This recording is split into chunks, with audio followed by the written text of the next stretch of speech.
Hello. How is everybody? Hey, Candy. Hola. Bitsy Lou Hoo. How are you, darling? How is everyone doing?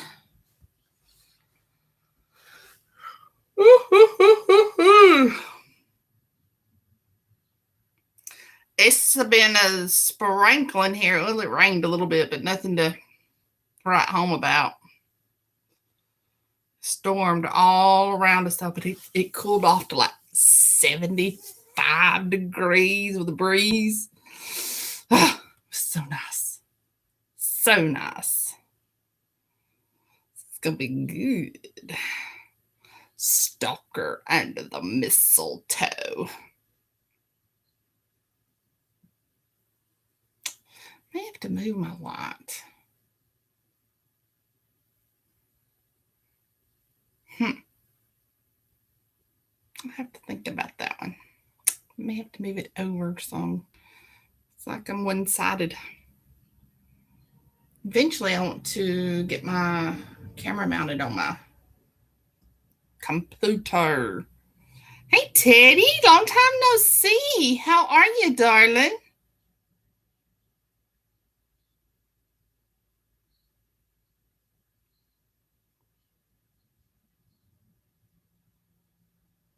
Teddy, how did you know that was my first name?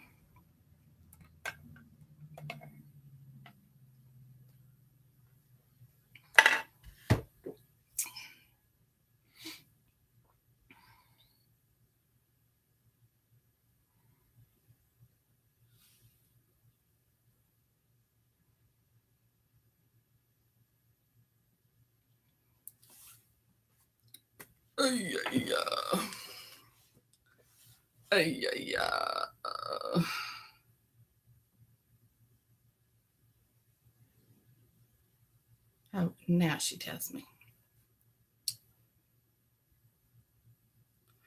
Queens, get your ass in here.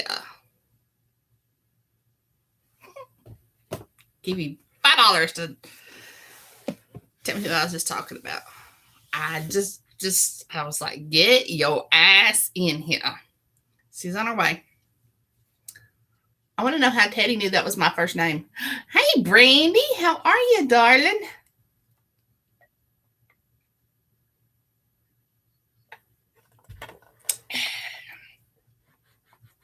Brandi, do you know the guy that's on the cover of your book, or is this a I'm doing great, thank you. Who's the guy on your cover, or is he just a stock photo?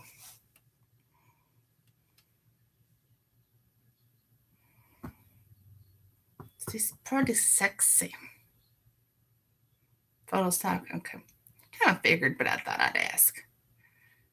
It's kind of sexy, but he looks skinny. Quite like him that skinny, but he looks mean. You guys want to see the cover? I'll go ahead and show you the cover. See, don't he look sexy? Oh, Ori's in the house. What'd you do with Nina?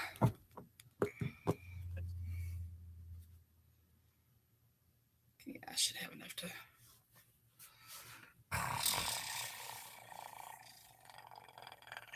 Alrighty, let's go ahead and get started. All right, Stalker. I like it like this. I love this cover.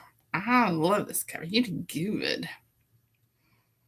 Okay, so Stalker. Try to not sound so southern. That's hard to do with that word. Stalker Under the Mistletoe, Marriage Pact Series, Book 1 by Miss Brandi Gillilan.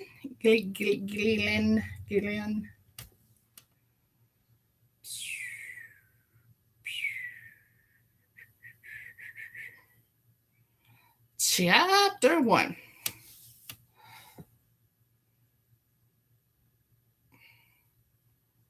So, let me get this straight. Kyle took a swig of his beer, looking at his fellow grim knight teammates. Two were playing pool, while the third was carving into the side of a cabinet he was building.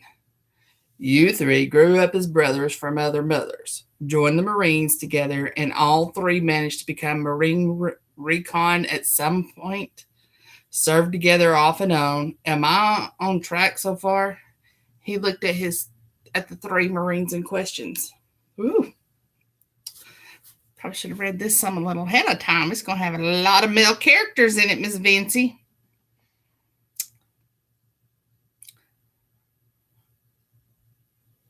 So far on track, Callum replied, lining up a shot, hitting the red 7 into the yellow one, sinking it.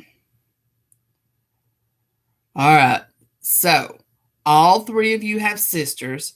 All for some crazy reason, the 6 of you made a pact to marry if you weren't married when the sisters hit 30. Kyle went on.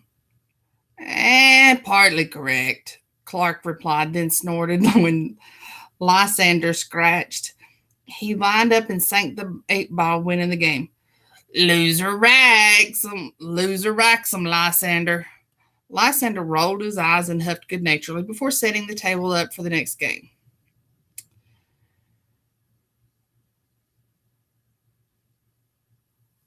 Callum has a pact with Cara. I have a pact with Harley, and Clark has a pact with Raven. Kyle frowned.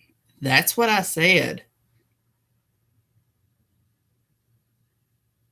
No, you generalized, and I am not in a marriage pact with my sister or Raven. I made a pact with Cara, Callum explained. He hadn't looked up the whole time they'd been talking, just focusing on the cabinet he was building. Kyle got up and walked around the pool table to study Callum's work. The cabinet would be a large piece when it was finished. The portion Callum was currently carving would be an upper shelf.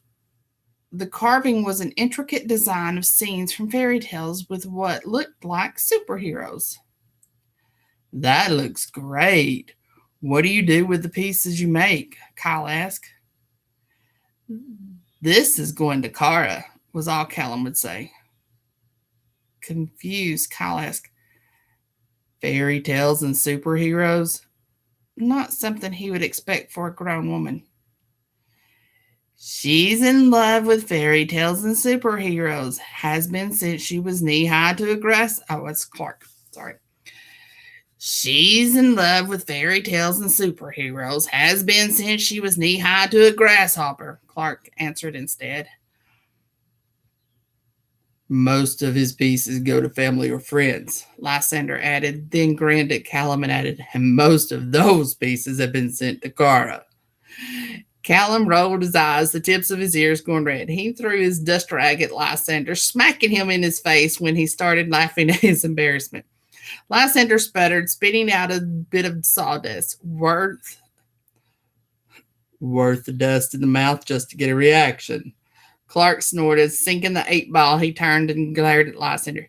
You know damn good and well bringing my sister up to him gets a reaction, so it's cheating. Fun, but still cheating. The sound of a cell phone ringing echoed in the room. Callum stood and pulled the device from his pocket. Looking at the caller's name, a small smile graced his lips. As he answered the phone, he walked away from the small group. Kyle turned back to the other 2/3 of the trio. Has always had a thing for your sister? Clark put his cue stick back on the wall rack. Lysander followed suit. Clark took the stool Callum had been sitting on. Cara has been trailing Callum since she was born. Anytime she heard his voice, she would look for him. As we grew up, it changed. She was 12 when we left for boot camp. She was so mad because he didn't tell her when he was leaving. Lysander grinned. All 3 of them were pissed. When we got back from boot, they were at the airport waiting. big bad, built like a brick shit house Callum was decked by little old Kara. Was it Kara or Cara? I'm kind of Kara. Then she wrapped around him in the biggest bear hug. She followed him around for around the 3 weeks we were home. Her birthday was the day we were to ship out. Callum took her out the day before and spent the whole day with her, Clark added. They were just buds, even though she was very close with the other girls. There were just some things she didn't feel like she could tell them. She had some rough times in school, and some people made it hard for her around town. She could vent to Callum, no problem. We left and saw them off and on. Oh, we left and saw them off and on as we could, but Kara stayed in contact with Callum.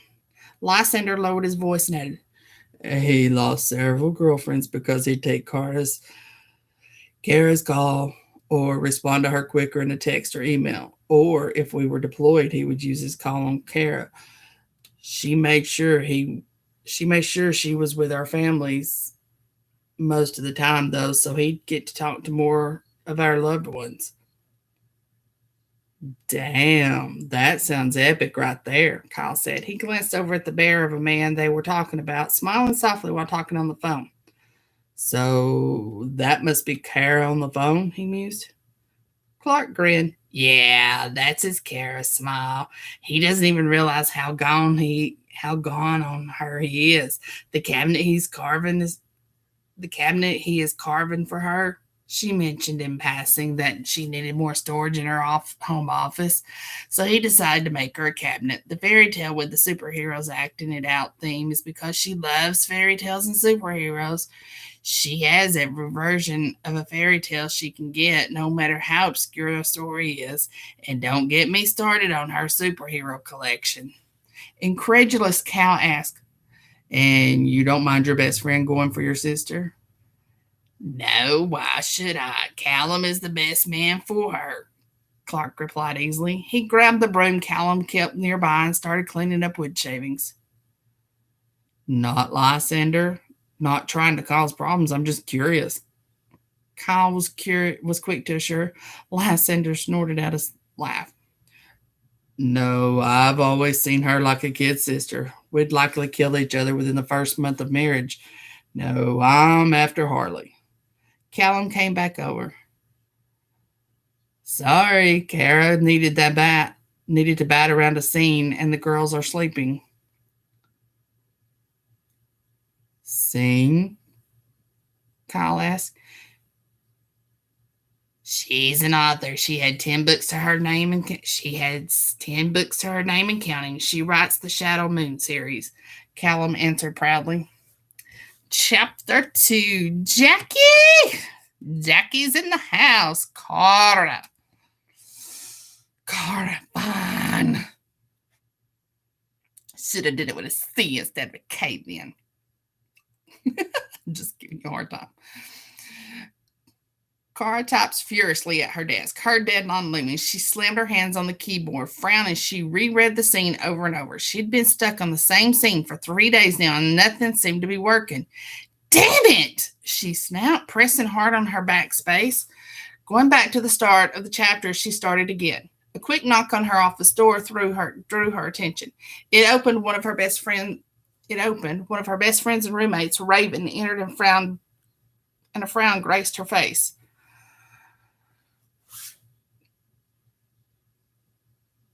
Cara, there's a delivery for you. It's a bouquet of roses. Cara sat back in her chair, trying to think of who would send her flowers. Does it say who they're from? She asked. No, there's a note, but Mystery Man didn't put his name on the envelope, Raven teased. Cara ran her hands through her dark blonde hair. There must be some mistake. I don't even like flowers. Huffing, she rose from her chair and followed Raven to the living room where not one but 3 bouquets of roses, 3 different colors. Those other 2 weren't there when I came to get you, and I know I locked the door when the delivery man left, Raven stated. Are you absolutely sure? Cora asked. You've been run ragged lately. Maybe you just thought you did and forgot. I know I locked that door, Raven said softly to herself. After a moment, she realized, okay, maybe I did forget. Maybe I just need some sleep. Cora walked over and pressed the alarm, activating it. Okay, why don't you go to bed? You don't work tomorrow, so why don't you try to sleep in? I can go to bed, but I can't sleep. The guys are coming tomorrow, remember? The rooms are set up for them. I just have to pick up the groceries in the morning, Raven replied. Don't worry about it, Raven, Carter replied. I have a few errands anyway after seeing my publisher, so I can just stop by and grab the groceries on the way home. I can't ask you to do that. You have a deadline, Raven argued. Yeah, but I'll be out, so, what's it going to hurt? Besides, it'll give me a few minutes to get a breath of fresh air and do something not dealing with writing. Yeah, but if your publisher knows that you're not writing when you're supposed to be because of me, he's going to kill me, Raven snarked. Carta snorted, rolling her eyes. You're being overly dramatic. It will only take me a few minutes to stop at the store. Don't worry about it. Go to bed. If the guys get here before I do, just tell them to scavenge in the cabinets. Raven groaned, knowing this was one battle she would not win. Fine, but if your publisher comes after me and strangles me, it's you I'm going to haunt, she teased. Cara waved a careless hand over her shoulder, heading back to her office. She popped back. Yeah, you know damn good. And, well, you're going to haunt your brother first, Raven chuckled. Yeah, you're right. She headed towards her own room before calling, don't forget the roses. Not interested, Cara called back.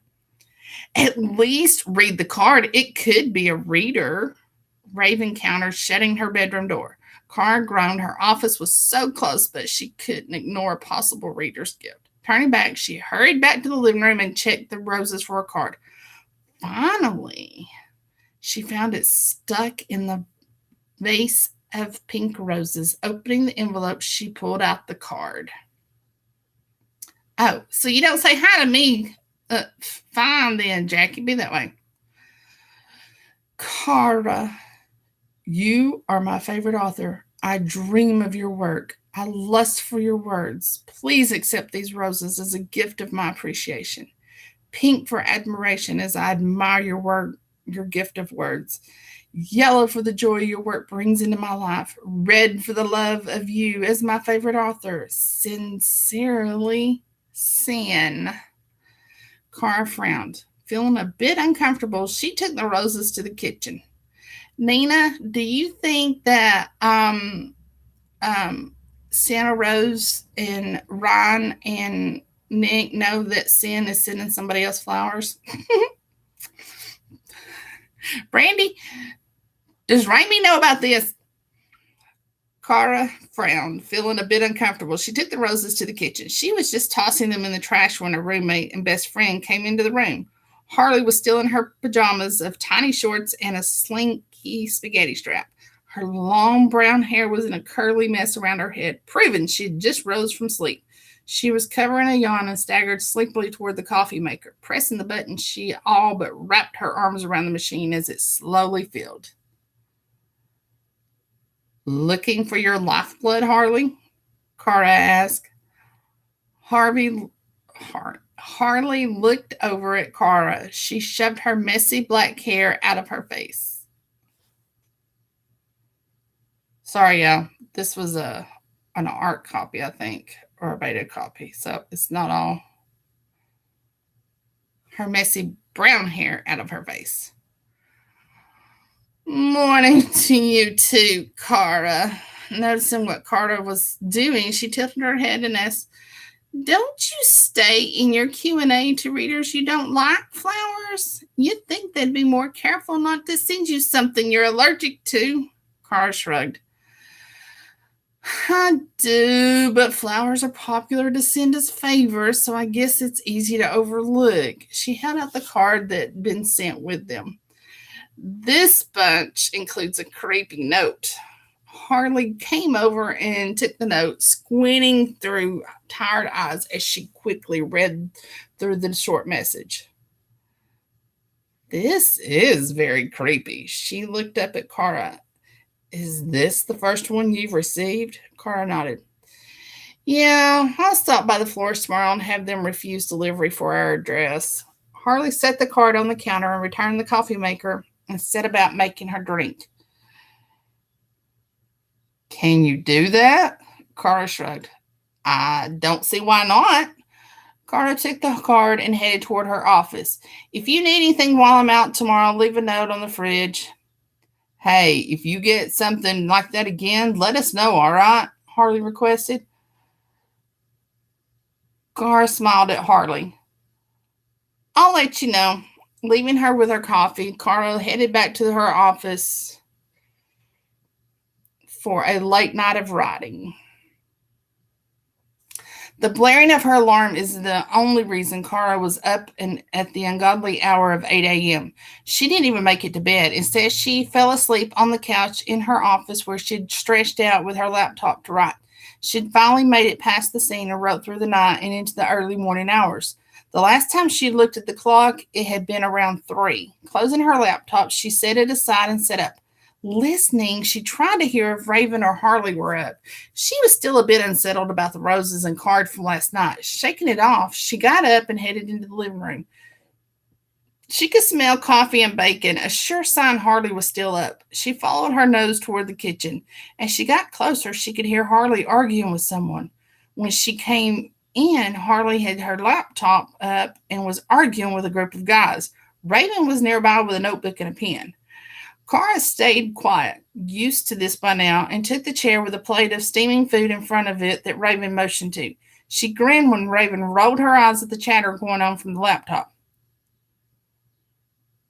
Look, Harley, this game will have a bigger male audience, so we need to cater to the mindset. Give Lana a smaller top and shrink the shorts. She needs to show some skin. One of the guys argued. You're being such a dick, Mac. The game may end up a bigger male audience because the gaming community is more male than female, Raven snarked. And I'm not shrinking Lana's outfit to fill your fantasies with. Mitch approved the final Lana design. Besides, her character is traveling through a frozen wasteland. If her clothes get any smaller, her tits will fall off and her snatch will freeze shut. I did approve it, Mac, and I agree with Raven and Harley. I did approve it, Mac, and I agree with Raven and Harley, Mitch added. It's a logical design for the story we're telling. I've talked to you about this several times already in private. Bringing it up in front of the group won't change my answer. If you keep on, I'm going to remove you from the project. Kara finished her food, taking her plate to the sink. She gave it a quick rinse and set it aside to go for the dishwasher. See you later, Kara. Don't give Kent too much trouble, Raven said. Kara? Mitch asked. Yes, Mitch. Kara lives here, Raven replied. Good luck, Kara. I sent you an email earlier today for a request to help with a storyline in another group. Mitch called over the sounds of birds chirping in the background. Kara was about to step over the screen when she realized she was still in a revealing sleep tank top and tiny shorts. Grinning at Harley, who was still in her PJs and could care less, Kara called, Hey guys, I'll look over the email tonight. Mitch, don't be a dick, Mac. Bye, y'all. Of course, the goodbyes followed her out of the kitchen. Grabbing her phone off her desk, she checked for any messages. Seeing one from her publisher, Kent, she opened it. Need to meet you earlier. Have a flight I need to catch. Checking the time of the text, she cursed. It was sent an hour ago. Damn it, why didn't he just call me? She reached into her closet and grabbed the first sweatshirt she came to and pulled it over her pajama top. Shucking her shorts, she dragged on a pair of jeans. She hurried out of her room, tugging her hair into a quick tail. Bye, girls. Kent needs me to come in now. If you need or want anything specific from the store, text it to me. She called, shoving her socked feet into her shoes. She grabbed her keys and bag before heading out the door into the frosty air. Quickly, she made it to her SUV. Cara had just hopped inside and turned on the heat when she noticed the paper and small bundle of roses on her windshield. She froze for a moment before she slowly hopped out of the vehicle and reached for them. It was a bundle of 3 roses, pink, red, and yellow, just like last night. Opening the note, she glanced at the writing. It looked just like the handwriting on the card from the night before. My dear Cara, you are so gifted in your craft. You draw me into your world. I dream of how you will look the day I meet you face to face. I hope you like the roses I sent. I really mean them. Until next time, sincerely, Sin. Cara felt a chill go down her spine that had nothing to do with the code. Grabbing her cell, she dialed Raven. Hey, you just left. You forget something? Raven answered. I need you to come outside, Cara replied. On my way, she replied. She didn't hang up. Cara could hear Harley in the chat on the laptop and her hurried footsteps after her. The front door flew open as both women raced down the step barefoot. What's wrong? Raven demanded before she spotted the bundle in Cara's hand. What's that? Is that another thing from Mr. Creepy? Harley asked, taking the note and reading it, Raven reading it over her shoulder. Where was it? Raven asked. Her lack of surprise by the name led Cara to believe Harley had informed her of Mr. Creepy's note from the night before. On my windshield, Cara replied and held up the roses. But the roses are still fresh. She could see the unease fill the girls. Harley subtly glanced around. We should call the police, Raven stated. Nothing they can do. It's just a couple of creepy notes and a bunch of roses. He doesn't make a threat. He's just creepy, Cara countered. Here's what we do, Harley stated, her voice low. Cara will take my car. Raven and I will check over the SUV while you're gone. I'll take the roses and note inside just in case he's watching. Cara shook her head. I need my SUV. I have a lot of stuff to pick up. Can you put the note in my office with the other? Raven accepted the items. Do you want one of us to go with you? I think I'll be all right. If I notice anything, I'll call y'all. Cara replied. She climbed into the car and left. Harley watched Cara pull out and head down the road before she ran inside, Raven on her heels. I'm calling our brothers, she informed Raven, grabbing her phone off the counter in the kitchen and dialed her brother Callum. Hey, Harley, Callum answered. You're on speaker. Hey, when y'all come through town, can one of you stay with Cara? Harley asked. What's wrong with Cara? Callum popped back to the same time Clark and Lysander did. Oh, wait a minute. That's Clark's voice. Oops, sorry. Hey, Harley, Callum asked. You're on speaker. Hey, when y'all come through town, can one of you stay with Cara? Harley asked. What's wrong with Cara? Callum popped back to the same time Clark and Lysander did. What's wrong with my sister? What happened? Harley gave them a quick rundown of the gifts and notes. Lock the doors and turn on the damn alarm. I know you forgot about it. I will stay in town with Cara. Lysander and Clark are headed that way. Callum rattled off orders quickly and efficiently. Doors are locked and the alarm is on. Raven and I are going to walk the house together and check windows too, Harley replied. Good girl. We will be sorted soon, Callum responded. We love y'all. Before hanging up, Harley added, love you too. Cara's first stop is her publisher, then the post office. Chapter 3. Whew! Man, that's a lot of different voices to keep up with, especially if you're trying to read them in real time. like a real conversation. Mm. When they came into town, the brothers watched for Cara's SUV, spotting it outside of a brick office. Callum pulled over and hopped out. Clark climbed out of the back and took his seat. Keep us informed if something happens, Clark demanded. Callum nodded and stepped out of the way as the car pulled away. He walked over to the SUV and gave it a quick check over. When he didn't find anything, he leaned against the side to wait. He'd been there about an hour when Cara came out of the building, an older man behind her.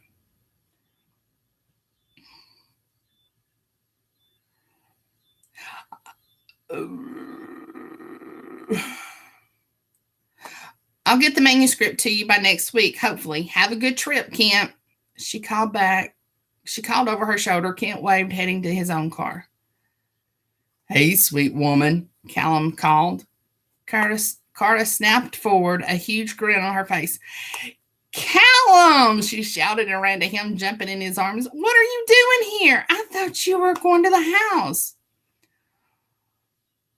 Harley called. She told us about the creek, Callum answered. Cara groaned, pulling back. You didn't have to, Callum. You're supposed to be resting at home. Callum snorted. Someone is creeping on you. I'm not going to leave you alone. He snuck his fingers into her pocket, just enough to pull out the keys. Let's get your errands done. Hey, she laughed, reaching for the keys. Callum easily held the keys out of reach. Laughing, he held her against him with an arm around the waist. Nope, I'm driving you around. Let's get to it. Time's a wasting. Cara glared up at him. You're holding my shortness against me, cheater. Callum grinned. You caught me. He pressed a kiss against her forehead. Let's get going. Stepping away, he swatted her ass as he walked past her and unlocked the passenger door. Holding it open, he motioned her in. You ride, sweet woman. She snorted a laugh and walked over. As she climbed in, she leaned over and kissed his cheek. Thank you, Callum. I'm glad you're here. The tips of his ears turned red. Closing the door, he jogged around to the other side, glancing around as he went. To the post office? Cara nodded. Yeah, I have several boxes from the printers. Callum was quite a moment as he pulled out of the parking lot and onto the road. Your Christmas with the author convention supplies, right? You always remember. Yes, I have books and swag waiting at the post office. Actually, it's a good thing you're here. Several authors have sent their supplies ahead, and I promise to hold them. These boxes are going to be so heavy. So I'm going to need a pack mule, she teased. You know me. You point the way and I bring the muscle. Callum snarked back, taking a hand off the wheel long enough to flex his arm. He grinned when he pulled a laugh out of Cara. They pulled into the post office and headed in. He'd been there when the roses were delivered. He'd forgotten to add the red and yellow rose bouquets. He watched to see if Cara answered the door. If she did, he'd go up and talk to her. Anger filled him when a dark-haired woman answered. Where was Cara? Did she realize how special this delivery was? When the woman turned to go in and the delivery guy was far enough away, he hurried as quietly as he could and caught the door just before it closed. He peeked in to see the flowers on the table near the door. Nervous, he pushed open the door, pausing a moment when he squeaked. Taking a deep breath, he walked quickly to the table and added his 2 bouquets. He hesitated, about to wait to see if Cara came out. But the moment he heard footsteps, he darted out the door, closing it quietly behind him. He kept kicking himself for missing his chance. When Cara came out to her car, he was eager to go up to her, determined not to screw up this time. He started across the road when he saw her grab her phone. He paused and started backstepping when her roommates ran out of the house. He was so proud when she showed off the gift he had left, a little angry when she gave the roses to her roommate. They were for her, damn it. Not wanting their first encounter to be an ugly one, he took a deep breath and got back in the car. He'd just go see her in town, so he sat and waited for her outside her publisher's office. Took some doing to hack her online calendar, but it was worth it. Now, if he screwed up, he could go to her next destination and wait there. He watched her go into the office. He was frustrated with waiting after about an hour. As he started out of his car, he saw the big guys show up. They gave him pause. They looked big and mean. When one remained behind, he watched him, not liking him being all over Kara's SUV. Kara was going to be his, no one else's. A rage he'd never felt before filled him when she latched herself on the big beast of a man, and the last straw was when she kissed him. He would show her who she belonged to. Clark pulled up outside the girl's house several miles from town. He studied it for a moment, looking for entry points. It was a sprawling one-story house. They'd bought it small and just added on over the years. He frowned at the large windows in the living room and sliding glass door on the side of the kitchen. I wished we could board off that sliding door, Lysander commented. Worst thing to have on a house, he added before climbing out of the vehicle. Agreed, was all Clark said before he followed Lysander to the front door. Using his own key, he opened the door. Raven and Harley were sitting on the couch. The security camera feed was streaming on the television in the corner of the room. They were up and hugging their brothers quickly. Hey, y'all all right? Clark asked. Yeah, a bit creeped out and worried about Kara, but otherwise we're fine, Harley replied. Good. Clark kissed the top of her head as he gave her a tight hug. All right, enough lovey-dovey, overprotective crap. Stress makes me hungry.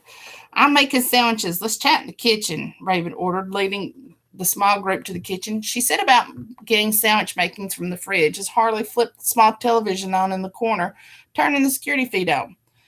Clark grabbed plates and bread. Lysander grabbed chips, bringing it to the table. They remained quiet while they made their plates.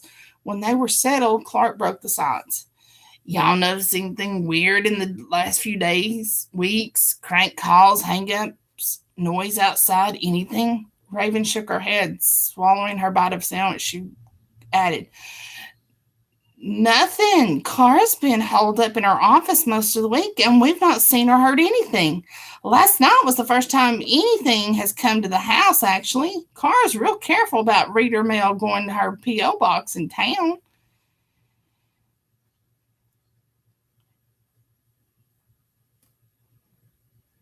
If she has people that are too forward or insistent, she passes them on to her publisher, Kent. He takes care of the creeps for her. This time it's different.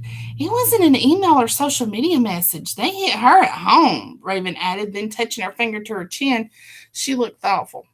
But I have to ask, who do you think will finally snap and kiss the other, Carter or Callum? Lysander laughed. Callum, no question. He has been pining so hard. He built her a cabinet. It should be here tomorrow. Clark grinned. Yeah, we have a new teammate, and he couldn't understand the fairy tale superhero theme of a grown woman for a grown woman.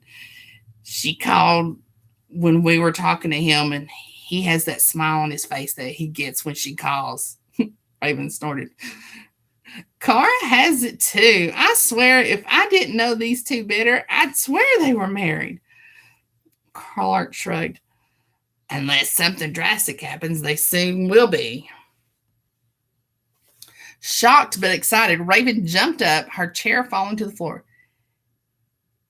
Is he calling on the Pact they did? Lysander nodded. Rising from the seat, he said about clearing away their meal makings. You know how he is, Harley. He loves Cara, but wanted to give her a chance with someone not in our line of business. I swear he counted down the days until her birthday. We just got off rotation or we'd be here sooner. She absolutely loved the headboard he'd carved her. We had that installed before bed that night, Raven replied. The thing with the moon phase and stars and stuff? Clark asked, finishing off his sandwich. He rose to clear empty plates. Yeah, a bit of a mix-up, Both of them. I honestly think that was his way of saying his intentions, Lysander answered. The theme song of some show sounded through the room. Raven pulled her cell phone out. Hello? Whatever was said on the other end drew her further from the conversation. Yeah, let me pull up my laptop and we can conference. She reached over to the end of the table where she'd left her laptop this morning. We're going to go check in and relax if y'all need us, Clark called. He headed back out to the car, keeping aware of the goings on. He grabbed his and Callum's duffels from the back, Lysander following suit.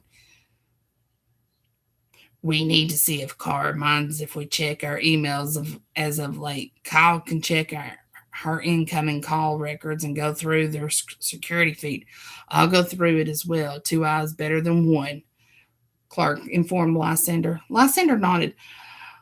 I'll check around the house for anything out of place and see if there are key spots we need to reinforce. I'll scout out the yard and see if there are any spots to watch for them. From carrying their bags inside, they set about their self-issued orders. He slammed into the hotel suite, tossing his jacket towards the couch, not caring if it made it or not. He threw open the door to the spare room. Every surface available was filled with yellow, red, and pink roses. On the bed was a variety of items and notes he had planned to send her. He grabbed the first vase of roses and paused, studying them for a moment. Maybe he still wins Cara. Maybe he could steal her away from that beast of a man. He needed to research the man to know what he was up against. Setting the flowers down, he went to the bed and picked up the notes. Tossing those in the bedside trash, he grabbed a fresh stack and took them in the main room to write. A quick call to room service, and he was settled by the elaborate fireplace with his cards. Grabbing his cell, he placed a call. Walter, I need you to find out the men close to Cara Winter. How detailed, sir? Walter asked. Everything you can. Email me the results. Mr. Wentworth snapped before hanging up. Turning to the cards, he started on the next step. He was so focused on writing, he didn't notice the time passed. Mr. Wentworth, a voice called nervously. He jerked to attention, snapping around to see a young man standing just inside the room with a serving cart. Yes. I have your room service, sir, the young man stammered. Of course, I got wrapped up. Please leave it over here. I'll set it aside when I'm done. Outside when I'm done. Mr. Wentworth instructed, motioning to the fireplace before him. He watched the young man closely set up the coffee and meal. As he was starting to leave, he asked, Are you a local? Yes, sir, born and raised, he replied, a bit of pride entering his voice. What is there to do around here for Christmas? He asked, thoughts forming in his mind since Christmas was Cara's favorite holiday. We have a small setup that started on December 1st. As I'm sure you've seen, the town has turned into a Christmas wonderland. Santa has a chair in the center of the town square. All the shops are covered in decorations. We have a calendar on your nightstand in your bedroom with all the events listed, but the biggest one this year is on the 22nd. It's an author convention with a charity auction. Our local celebrity, the author Cara Winter, arranged it. The event will be in the community center on the edge of town. Thank you. That will be all. He dismissed, and when the young man was gone, he pulled out his phone and checked the calendar. The author's event would be the perfect time to meet her. He would send her gifts every day until then. Adding the event to his calendar, he had 1 week to win her heart. Should I read one more chapter?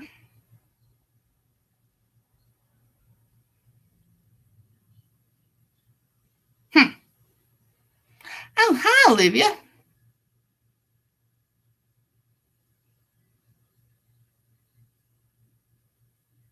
Dang, girl, why don't you... Whew. Olivia, where are you from that it's 3:30 a.m. there? Gracious, sister. All right, chapter 4.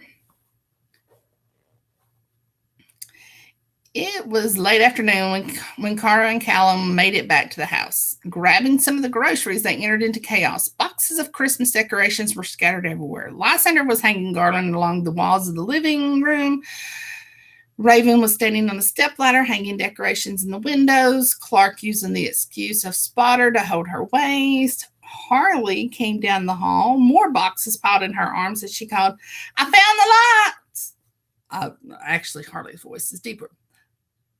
Russia? Wow. Is that where Olga is from too? You're the first Russian I've had. I found the lights. Callum stepped back, pulling Cara from him so they didn't get trampled. Looking at the chaos, then down at Cara. Y'all haven't decorated yet? He asked incredulously. A sheepish grin graced her plump lips. It's been a bit crazy around here. Turning, she headed into the kitchen. They made several trips to and from the car with the groceries. Clark and Lysander even helping with the large boxes. How about I get dinner started while y'all decorate? Cara offered. Everyone agreed and headed back into the living room. Callum grabbed a box and sorted decorations into piles. He kept going until he came across a box full of Christmas plates and serving platters. Harley peeked in the box. That whole box will be the same. It goes into the kitchen. Callum gave her a side eye. You act as if I've never spent Christmas with y'all. Well, you did miss last year, Harley grouched. Callum rolled his eyes, picking up the box. He replied, I had work. I made it for New Year's. He left the living room to the sounds of Harley ordering Lysander about. That relationship was going to be hilarious when it came to a head. Cara was facing the stove when he came in and set the box on the table. It felt completely natural to walk up behind her, wrap his arms around her, and pull her against him. Cara grinned up at him, holding out the spatula with a bite of the pork for him to try. He took a bite, and as he chewed, he stared at her. It was then he could swear he could feel a click of some sort. This is what he was waiting for. This moment that proved their pact wasn't a mistake.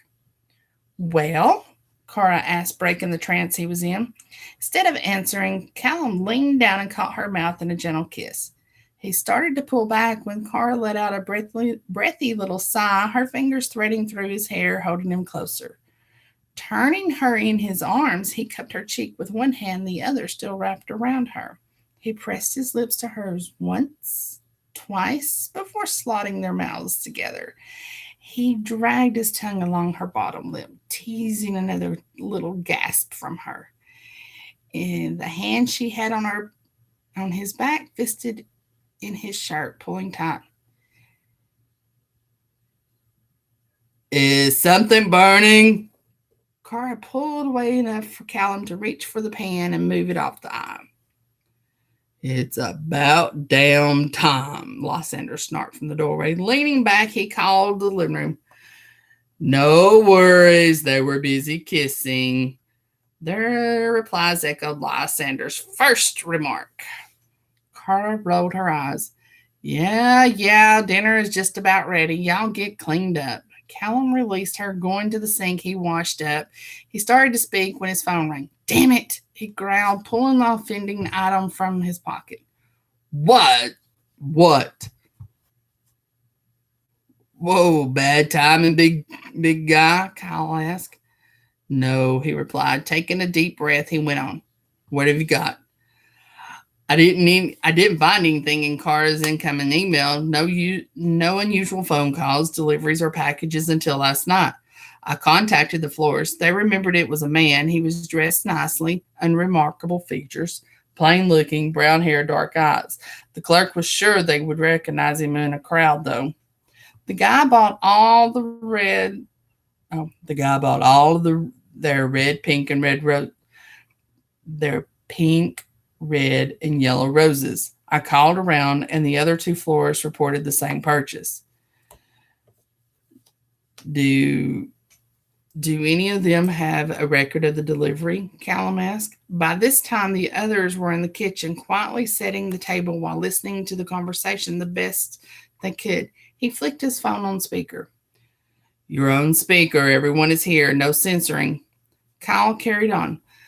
The man took the orders with him. From what I gathered, he had enough roses to open a pop-up shop and not hurt for money.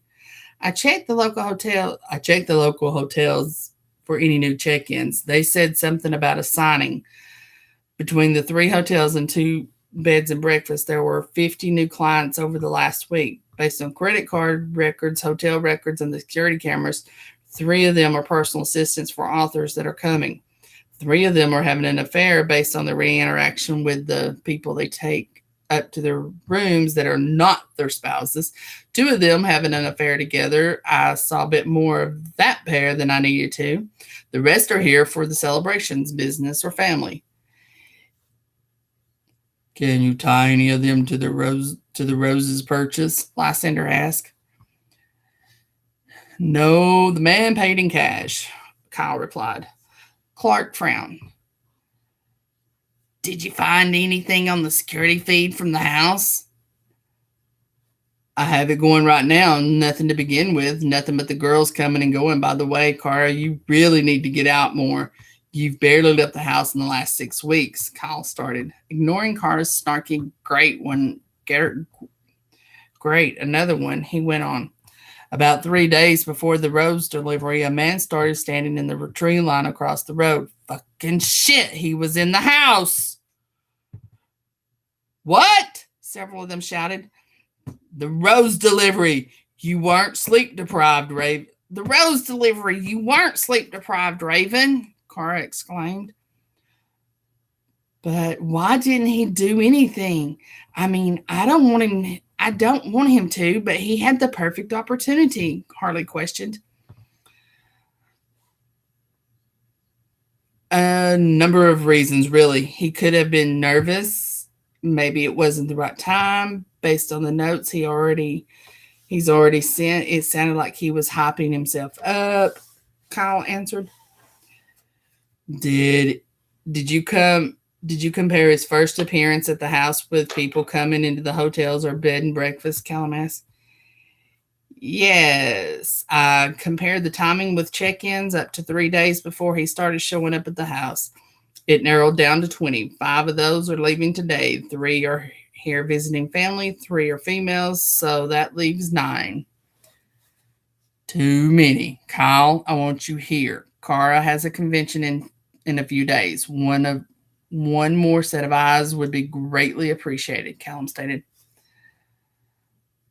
I'll be on the first flight. Signing off, Kyle replied. Silence echoed through the kitchen when the line went dead. Cara clapped her hands together. All right, dinner's getting cold. Let's eat and discuss our strategy of how to keep me from being seen as much as possible. And Raven, Harley, and I will come up with a realistic plan. Callum snorted, heading over to the table. He pulled out Cara's chair. We will discuss both plans and find a compromise, he countered. Cara walked over to the chair and sat. We shall see. Callum smirked, giving her a kiss, and he sat beside her. Everyone else sat. Callum placed some of the tenderloins on Cara's plate and then his own before passing it, while Cara did the same with mashed potatoes. First thing to address, he's been in the house. We don't know how or why. I would prefer all the girls sleep in one room with Clark outside the door, Lysander in the room, and myself outside the window. He paused, grinning as the others laughed. Realistically, I know Raven would find a way to sneak out. Harley would bitch and complain until we were begging her to go, and Cara would figure out a way to knock us out. So, we need to sleep in pairs. Cara nodded. Simple enough, and yes, I know, don't go anywhere alone. That includes just running out to the car, checking the mail, and taking down the trash, Clark added. Simple enough. Don't be insufferable, and there won't be any problems, Harley popped back. Don't be difficult, and we won't. Callum growled. Your safety is more important than you getting butthurt over not chatting up the mailman. Whoa, enough, Cara snapped, turning to him. You know she's irritated, so she's pushing your buttons. Calm down. Turning to Harley, she added, stop trying to poke the bear. There is nothing to gain but a house of pissy people. Getting up from her chair, she all but tossed her half-eaten plate in the sink. Stopping in the doorway, she glared at the group over her shoulder. Seeing as how he is stalking me, maybe I'm the one that should be pissed off instead of playing referee. Heading down the hall, she called back, I'll be in my writing cave. Don't bother me. While Mr. Wentworth finished wrapping his gift to Cara, his laptop dinged with an incoming email. Opening the file, he scanned over the information provided and paused. Highly trained Marines. He was going to have to tread carefully. He checked the time. Seeing the late hour, he grabbed the package and headed out. He had a package to deliver. And that's it. Boom. Yay! Way to go, Brandi. Give you goosebumps. Oh, there was a bunch of voices tonight.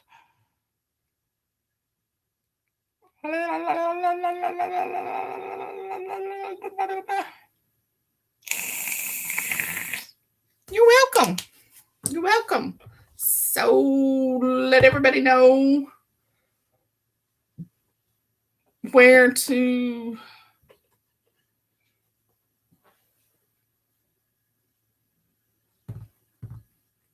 it's called fishing. I cast it. You guys